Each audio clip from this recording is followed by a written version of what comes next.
this is just very normal and typical advertising strategy now, right? So we use a cabin methodology. There's lots of different methodologies. This is just, cabin doesn't actually include the destiny side of our equation. So what we do in our tech is we have what we call a playbook, and we'll have a playbook for, say, conquesting.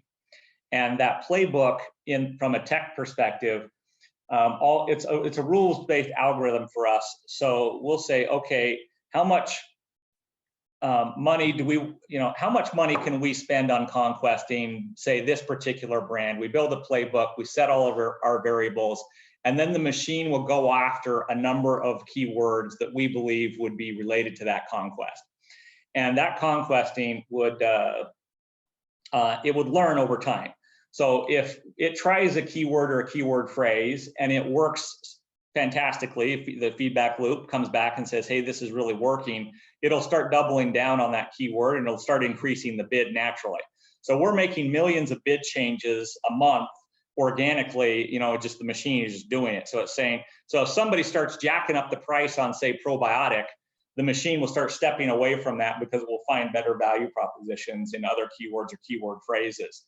Now, we've had to build separate playbooks for each of these main topics, because on, say, branded, some of your specific, you might want to spend very little money on branded, and you might want to blacklist a lot of the branded keywords out of an awareness campaign or a conquesting campaign.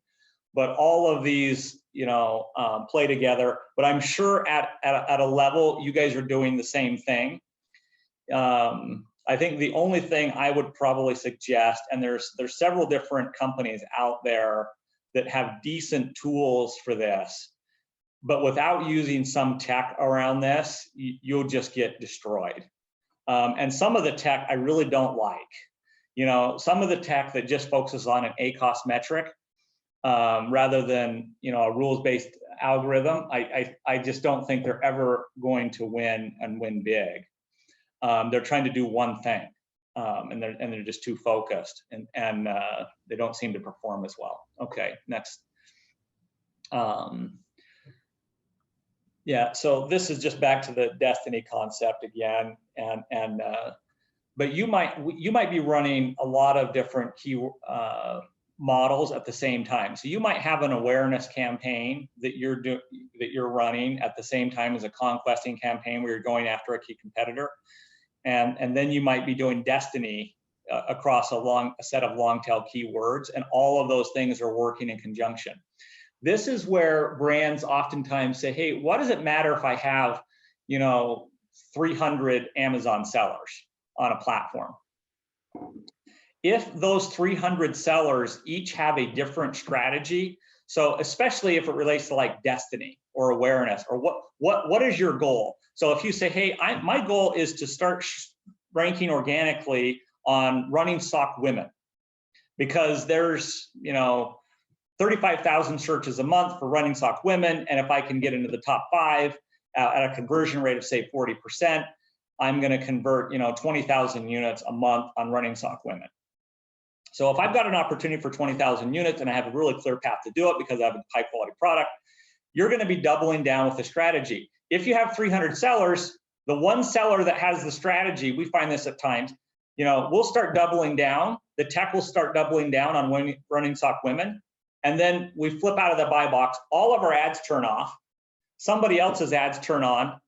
And they have a branded, search strategy, or even, maybe they don't even do any advertising. So everything's, at a standstill, and they're just trying to take advantage of any work that any other sellers do. But you can't have a cohesive strategy generally unless you're coordinated at a tech level.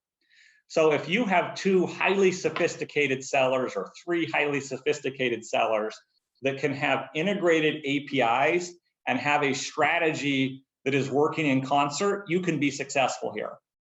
But if you've got 20 different sellers selling one of your products, they each have a different ad strategy, it is really just going to blow up the overall strategy of becoming organically ranked.